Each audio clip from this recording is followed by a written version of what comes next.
जैसा कि आप लोगों को पता है कि द कपिल शर्मा शो 3 जुलाई में ऑन एयर होने वाला है। लेकिन आपको यह भी बता दूं कि पर एपिसोड 1 करोड़ रुपया जो सोर्सेज से खबर आ रही है कपिल शर्मा को मिल रही है। तो अब सोशल मीडिया पे ये सवाल और ये बयान उठने लगे हैं कि ऐसी फुहरता वाला शो के लिए 1 करोड़ रुपए लेते हो, शर्म नहीं आती है। बता रहा हूं आपको पूरा मामला कि इस विषय में क्या है पूरा विषय और क्या है पूरा मुद्दा इस मैटर में, तो इस वीडियो पे बने रहिएगा।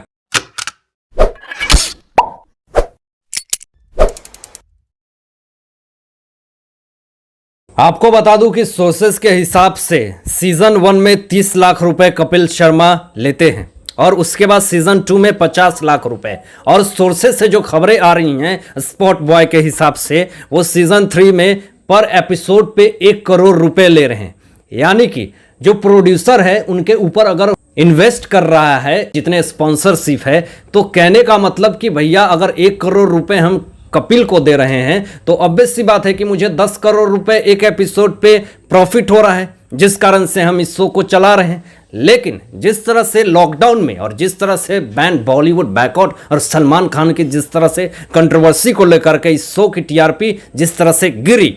तो हमें नहीं लगता भैया कि सीजन 3 में कपिल शर्मा के इनको एक एपिसोड का 1 करोड़ रुपए दिया जाएगा। मुझे लगता है कि ये पूरी तरह से एक पीआर स्टंट है इस शो को टीआरपी देने के लिए। लेकिन जिस तरह से खबरें उड़ करके ये आ रही थी, एक बार मुकेश खन्ना जो कि शक्तिमान है, उन्होंने कहा था कि ये पूरी तरह से एक फुहरता वाली शो है, दूसरों की मजाक उड़ा करके, दूसरों की माँ बहन बेटियों का मजाक उड़ा करके और लड़का लड़की के ड्रेस पहन करके इस तरह से फुहरता वाली एक्टिंग करता है। ऐसे शो को मैं कभी भी इस भारत देश में देखना नहीं पसंद करूंगा। कैसे आज के देश के लोग इस शो को देखते हैं और इतना ज़्यादा पसंद करते हैं। आपको बता दूं कि उस वक्त महाभारत के सारे क्रू टीम मेंबर को कपिल शर्मा शो में बुलाया जाता है, लेकिन उनको नहीं बुलाया जाता शक्तिमान को, मुकेश खन्ना जी को। तो इस पर से उन्होंने अपनी बात विचार व्यक्त कर दी थी कि मुझे बुलाने की कोशिश करी जा रही थी, लेकिन मैं ऐसे फुहरता वाले शो में कभी नहीं जाऊंगा। जैसा कि स्टार्टिंग में आपने कपिल शर्मा को देखा होगा कि उन्होंने कितना स्ट्रगल करके उस लेवल तक पहुंचा, लेकिन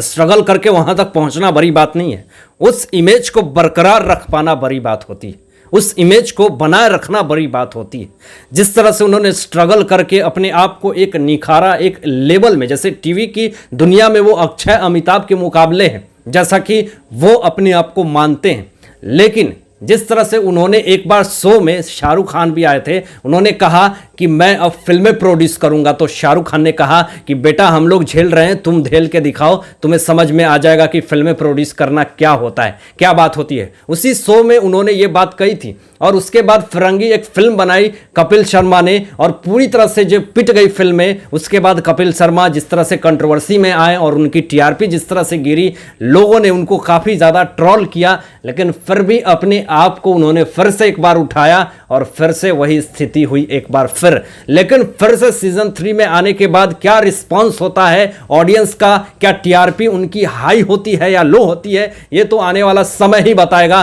कि क्या उनकी शो की टीआरपी है।